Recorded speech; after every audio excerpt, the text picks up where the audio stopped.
Alright, so this is my AGDQ 2019 submission for Castlevania Symphony of the Night, all bosses. To start off, we're starting the run by collecting 41 hearts, going a little bit out of the way to do that so that way I can start the game off when I play as Alucard with a neutron bomb. The neutron bomb is going to allow for a skip early on to keep all of the armor that you start with, and it keeps death from skipping it. A small trick that you go for here, when you're casting the Hydro Storm, you see me throwing the Holy Water. I'm going for a damage stat glitch. It kind of like breaks the game's attack limit and it allows there to be damage on every frame of the Hydro Storm as opposed to like set time intervals, but I didn't get any there. It saves like minimal time, and the beginning of the run, honestly, there's not a whole lot of time to be saved because there is a cycle, a global cycle that you have to wait for, and it doesn't really show up until 8 minutes into the run. We call it the clock rush as a community. There's a clock room that the statue opens on every other minute, so on even minutes the room opens up and allows you to go to Alrox's quarters. On odd minutes it's closed, and on average you're going to see a runner going through the clock rush and getting there around the like 7 minute and 40-second mark, so about 20 seconds is just sitting there waiting. But here's that skip that required the neutron bomb coming up right here. I keep this warg alive specifically so that way I can use him for a level up. I set up the positioning such that I level up while the screen is scrolling, and then I backdash out, and that causes the game to do what is referred to as a reverse shift line. It essentially underflows Alucard's X position when going through a screen transition, and you have to set it up within, I believe, a 7-pixel window. But yeah, I got it there, and then the run continues. I get to keep all of Alucard's starting equipment, which is extremely strong. From here, it's mostly just a dash to getting the Wolf Relic, which will allow us to progress further, and getting through the clock rush. So there's not a whole lot of time that can be saved here, so long as I get to the clock room in under 7 minutes, or in under 8 minutes. So until then, it's mostly just, you know, pretty standard movement. The main form of movement, which I kind of looked over as Alucard, is going to be shield dashing. So you can cancel the backdash animation by bringing up your shield, and then you can go ahead and do another dash right afterwards. So optimally, you could frame perfectly and be inputting backdash and then shield on every other frame, and that's the fastest form of movement. So essentially, the fastest a human can do is just mashing the two buttons back to back. So this is the first boss fight in the run. I was able to kill both bosses on the same frame doing a specific setup, and that just changes which enemies I'm going to be killing throughout the clock rush, because during the clock rush, one of the only things you can really do to save time for later in the run is setting up your experience. So every time you get a level up in this game, it takes about 3 to 3.5 seconds where the screen is paused and you can't really do anything. So you want to minimize the amount of level ups you get after the clock rush. Most of the time what you will want to do is stack as many level ups as you can during boss fights, because when you kill a boss, you're more than likely going to get multiple levels, and when you get multiple levels from the same enemy or from a boss, you're going to get all of the levels at once with only one animation. So optimally you would want to stack as many levels as possible to save time. We just passed that room with Maria in it, and that is going to be the clock room that we're coming back to later. But in the meantime, it's going to be me killing specific enemies to set up my experience for the late game. Right here I'm picking up the stopwatch, which will be useful later.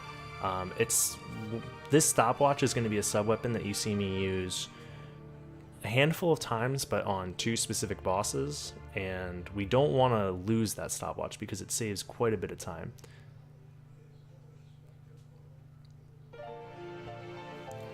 We end up having to keep it all the way up until the second doppelganger fight, which is way late into the run. There could be other uses of other sub-weapons, but unfortunately, because it saves so much time, we're going to be using it specifically for these two bosses. Coming up here is the first iteration of the doppelganger fight.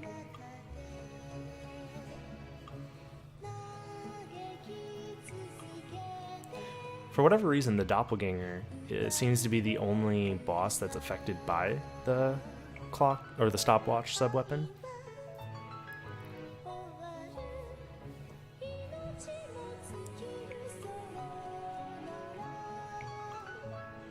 There is a way to screw up the experience route here. So for whatever reason, if you run into doppelganger while you have the stopwatch active, for whatever reason, it activates a glitch known as a revenge tech, which can be done purposefully in some categories like pacifist, to not gain any experience, but we want the experience from him, so it's very important not to like accidentally run into him.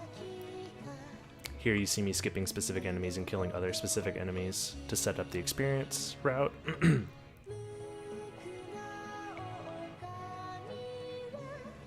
So here we're activating the elevator, which will allow us to get the wolf relic.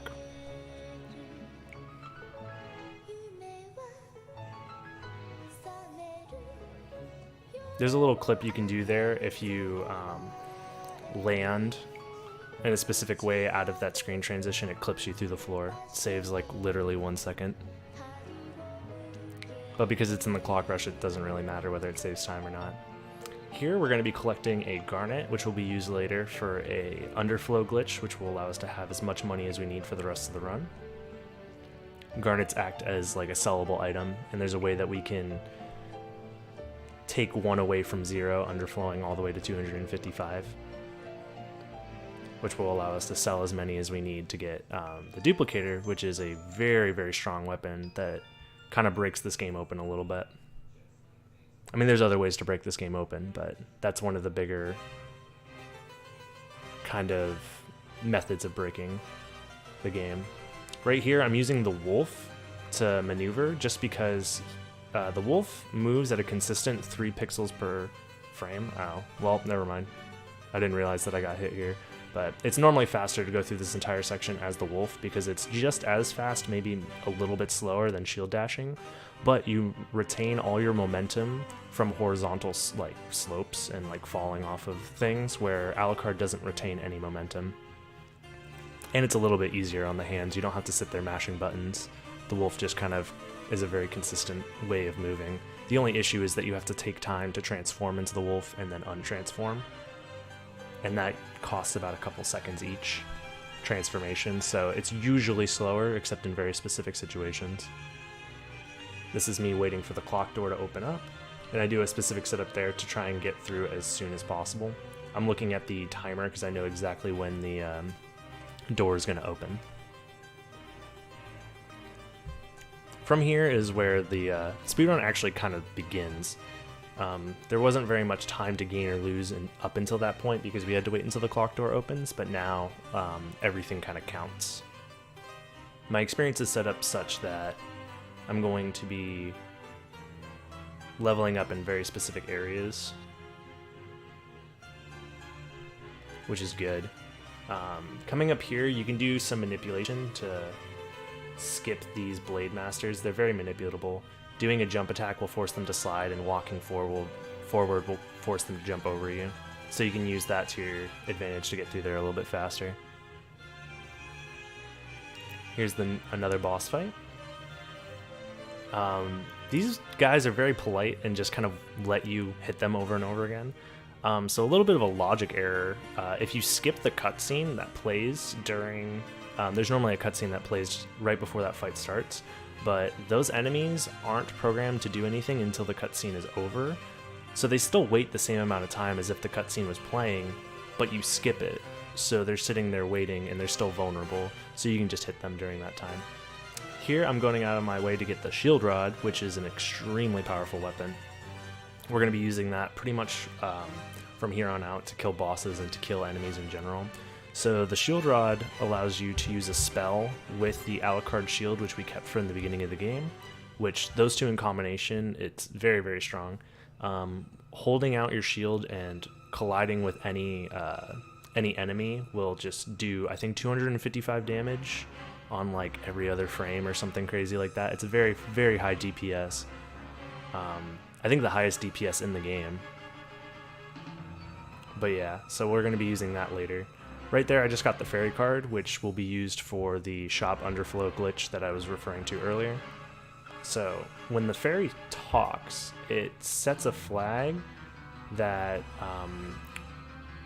I forget exactly how it works, but essentially it allows you to open the menu during this while in the shop menu. You're not supposed to be able to equip or unequip items while in the shop menu, but for whatever reason the fairy talking kind of overrides that flag to tell the game to not let you do that.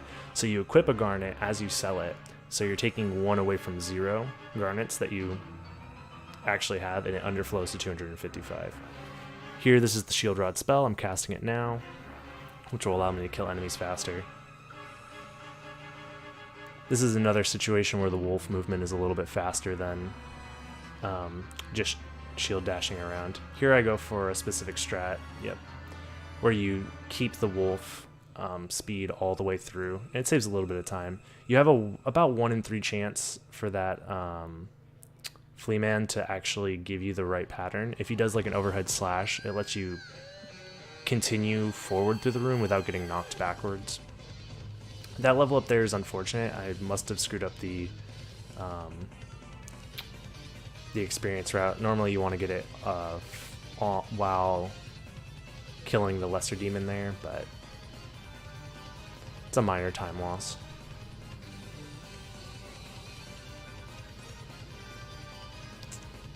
There is an option where you could do a wolf clip to escape this area a little bit faster. Here I go for a more consistent strat of just using a library card and leaving normally. So we just picked up the bat relic, which allows us to transform into a bat, and there's a lot of different movement tech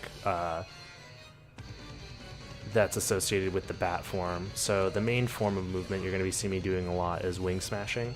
That requires a pretty interesting input. You have to hold the jump button and then do a 3/4 circle input, starting from up, going back and around to forward. So every time you see me glowing blue and leaving those trails and going really fast, that's me doing one of those inputs.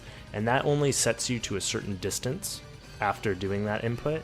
So in order to keep a chain of wing smashes going, you have to do the input over and over again. And you can see my mana bar, the blue bar at the top, is like going down by increments at certain periods of time. That's me doing multiple wing smashes to retain my momentum. So it's a little bit on the technical side. Another thing you're going to see me doing is doing backdashes and canceling the backdash with the bat. That just allows you to keep your momentum. I do it right here. So it keeps the backdash momentum while transforming. So it just allows you to transform while also going fast. There I was doing a very specific setup to start this boss fight at a very specific positioning to kill it faster. So as you can see, the shield rod does a ton of damage and kills enemies very, very fast. So most of the bosses and boss fights are going to be kind of just like jokes. You know, they're not real challenging at all. So most of the time saved in this run is going to be based off your wing smash movement and movement in general. Here we activate this teleporter by going to it and opening the door to it. So this will allow us to come back here later once we're done cleaning up all the bosses in the first castle. So here we have most of the movement relics we're going to be using throughout the game. Since we got the leap stone, we can now double jump and dive kick. So you're going to be seeing me use the dive kick, which also has a lot of horizontal momentum, and canceling that into the bat to move fast. Here I'm doing a specific setup. I align my subpixels against that little nub there of the castle. I'm going to equip a heart refresh, and I'm going to be doing a very similar trick to the reverse shift line, but it's kind of in the middle of the screen as opposed to the edge of a screen. Yeah, it's one of those tricks that doesn't have like a really great explanation, but it essentially allows me to skip a barrier that would keep me from entering this area early. Oh no. But yeah, this allows us to get into the Olrox's quarters from this side, which you normally can't do. There's normally like a statue that you have to break from the other side.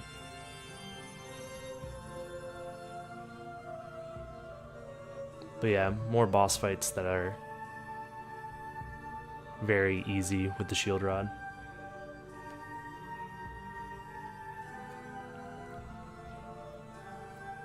Coming up, we're going to be... I'm not sure if I get the ceiling clip or not, but I forget if I get it in this run or not. But there's a clip that you can go for exactly once. It doesn't save time to get it any other than first try, but essentially you're going to be untransforming on a very specific slope coming up, and it forces you out of bounds, and you can use that to just do a little bit of movement a little bit quicker than doing it inbounds. We're also going to be collecting the gravity boots. This is me going for the clip right here, and I did not seem to get it. Okay. But I'm going to be collecting the gravity boots. That also allows for fast movement vertically.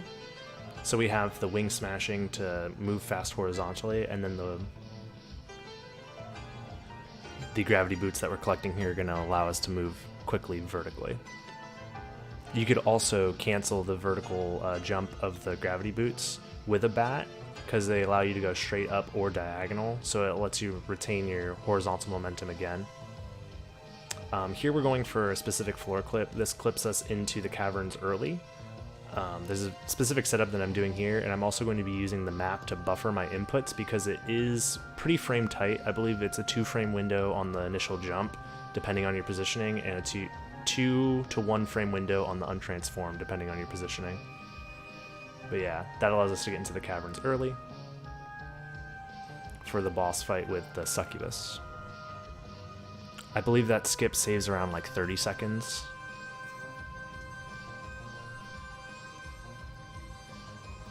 The alternative would have you flying around to activating a switch to open the caverns.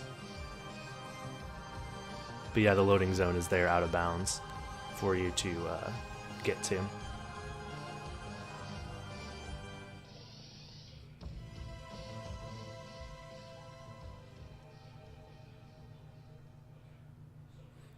There's a little interesting movement tech. So if you untransform from any of I think it's just the bat. I don't know if the other forms, other transformations, if you untransform with a ceiling above your head, it gives you a double jump to use, which is pretty interesting, and you use that double jump to kind of just maneuver around. But here's just going to be, oh, actually an interesting clip coming up. So there's a way to never, or to deload or to never load the boss door that's behind this boss. You wait for the flames to start up, and this boss door will respawn once you reload the room, and it forces you down, skipping you having to wait for the doors to open and moving around the boss room. It saves about like 10 seconds.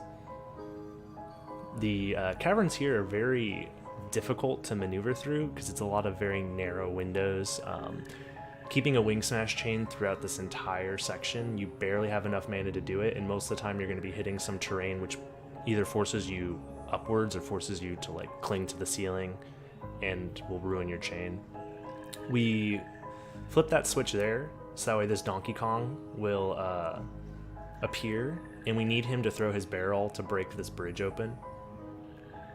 There is a trick that you could do requiring 2 screen pauses, so both a level up and a heart refresh would be the only way to do it consistently, and that would open up a shift line which would allow you to go out of bounds. But the only enemy that you could do it off of in this area is a frog, and frogs at this point give exactly 1 experience, so you would have to route your experience to literally 1 experience point all the way up until this point in the run. And there's accidental enemies that you could end up killing with wing smashes and stuff like that that you weren't accounting for. So it's one of those small optimizations that probably will never happen in a real run. Here I'm going for a toadstool clip, which is pure swag. I don't think it saves any time, and if it does, it saves like maybe frames. It will probably lose time overall to like the normal movement there, but it's pretty close overall to like what the normal movement looks like, so I go for it all the time because it's really cool. So yep, more wing smashing, and we're coming up on the final boss of the first castle, Grand Floon.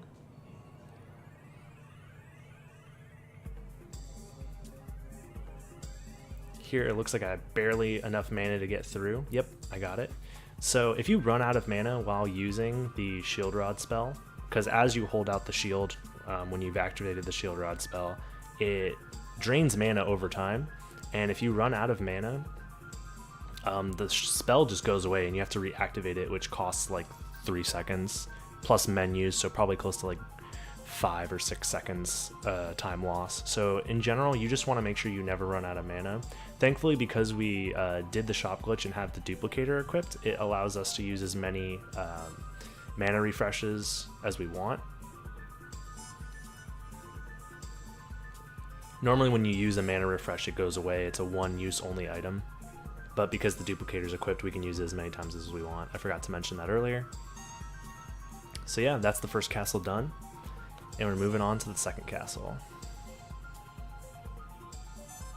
So here we're going to be performing the Richter skip, which has gone through many variations as time for this game progresses. But this particular version has you slip through like a gap in the hitbox detection. So when this room initially loads, it does a check to see if you've saved Richter or not, and you essentially skip that check by fitting your hitbox in a very specific window, doing a very specific setup.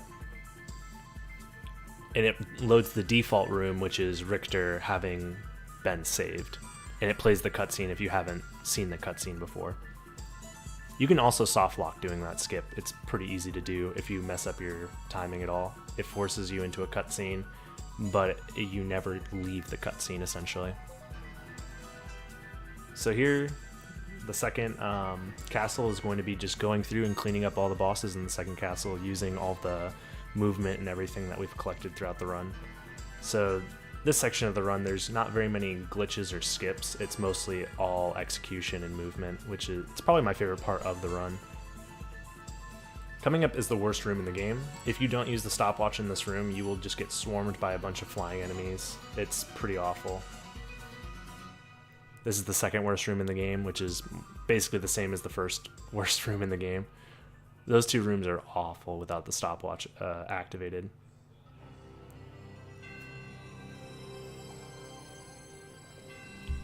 Normally the requirements for beating this game, once you've entered the second castle, are to fight 5 specific bosses, which each one gives you a relic to use to open up the final door, essentially, which is in the same clock room. It's just the floor to the clock room opens up and it gives you access to the final boss. We actually won't be collecting these relics even though we're killing the bosses, because there's a glitch that we can use to enter that room without the relics. It's known as relic skip, and yeah, it's faster than sitting and waiting for the relics to spawn, and then the actual animation of the door opening takes like, I want to say like 15 seconds or something like that, so it's pretty slow. So overall, doing the relic skip is faster. Here I'm skipping these enemies specifically to avoid level ups. It just requires a little bit of precise movement. More precise movement coming up here. That level up is unfortunate. Normally you want to skip that one by not killing that guy, because the next enemy you fight is a boss, and then you would have that level up stacked on top of other level ups from the boss. Yeah, this is relatively new movement tech here, but it's not really movement tech, it's just movement strats actually. But coming up here is another relatively new one where you cancel the gravity the gravity boot jump with a mist transformation, so that way you don't have to stop your momentum going upwards. Here's that Doppelganger 2 fight. He dies just as easily as the first Doppelganger fight. You just have to use the stopwatch on him. But yeah, he's the reason that we keep the stopwatch throughout the majority of the run.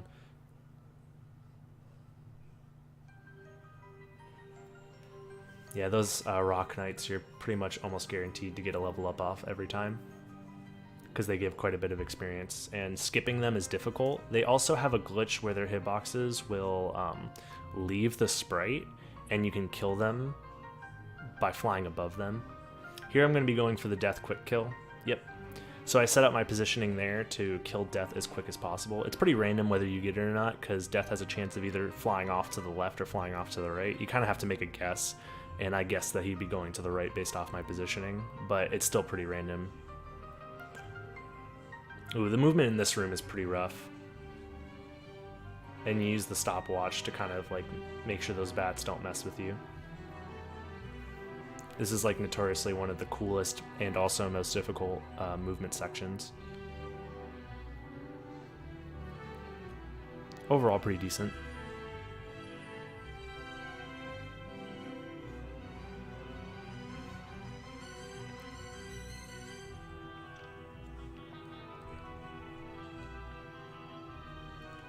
Yep, more movement just to get through the area here. If I was concerned about saving a little bit more time, there's specific movement you can do to skip those frozen shades, and you would skip getting a level up there, and that would save an extra 3 seconds. But the movement itself is quite difficult, and if you screw it up, you can end up losing that same amount of time.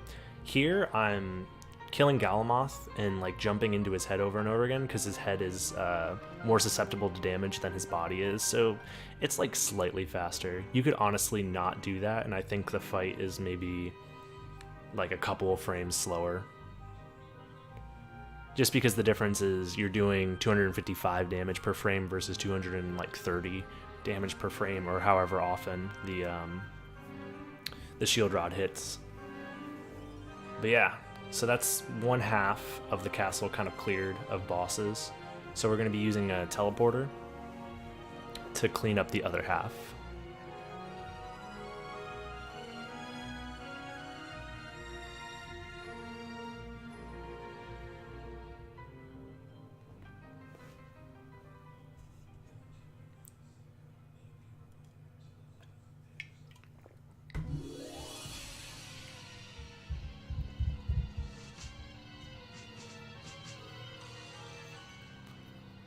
In this next section, there's going to be a lot of like gravity boot cancels with the bat. There's going to be a lot of wing smashing, just more of the general movement. There is an out of bounds that may or may not save time that you could do here, but it's so tight whether it saves time, and it's so much harder than the normal movement that it's probably not worth going for. It is a cool looking out of bounds though. It requires you doing a wolf clip, and since there's nowhere to really send you, it clips you out of bounds. Here we're getting to the reverse All Rocks quarters, where we're going to be fighting Akmadon.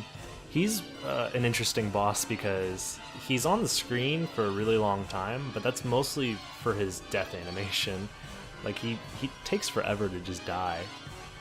Like you finish the fight, but then his like animation of him like dying after the fight's over takes forever. You'll see what I mean. So he gets out of his little, sarcophagus, and then he has to fade away to dust over quite a long period of time. Here I'm just doing front slides. They're just like a little swag strat you can do by canceling your dive kick on the ground, and if you're not, if you have a neutral position held, or I guess you would just no inputs forward or backwards or up or down on the directional pad, you get a front slide. There's some strats that are faster when you use a front slide, but most of the time you're just going to be doing back dashes and wing smashes to get around.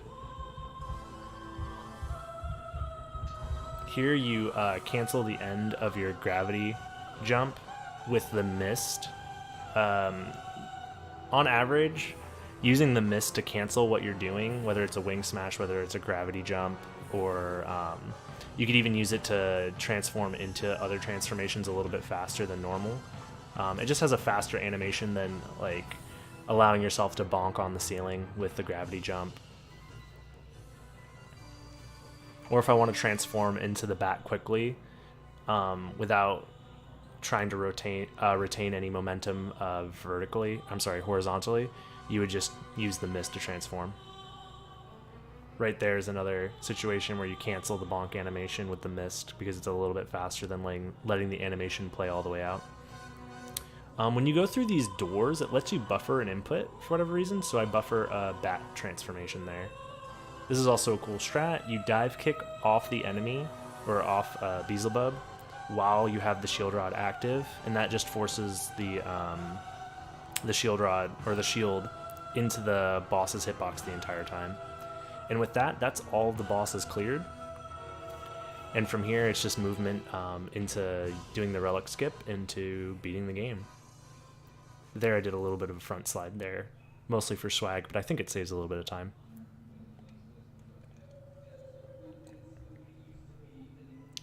So I'm going to be lining myself up for one of those reverse shift line glitches again. Again, we're scrolling the screen and then pausing it with a heart refresh, or you could also use a level up for this. And while the screen is scrolled by about anywhere between 1 to 7 pixels, you buffer a backdash, and that sets up a... it underflows your position once you go through a screen transition, and it lets you skip an entire room. It puts you out of bounds there because there's no room to put you in on the other side. And while you're out of bounds flying around, you find the loading zone for the save room, the final save room in the game. And that skips having the clock room ceiling opening up from collecting all of the relics.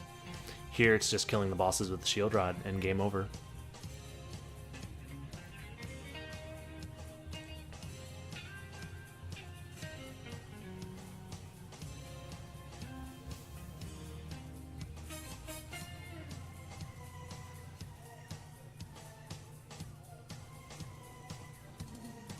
Dracula spawns in from the top, so you want to get up there as soon as he spawns in. So I do a gravity jump here with the shield out to try and maximize the amount of time that the shield is attacking him. Also, the encoding for this area usually goes really bad. But yeah, overall, pretty decent time, 31:50 for this specific run. The current world record is 31:35 by RomScout, and this is the second place time. But yeah, thank you for that. Alrighty guys, that's me done with the commentary for the first run.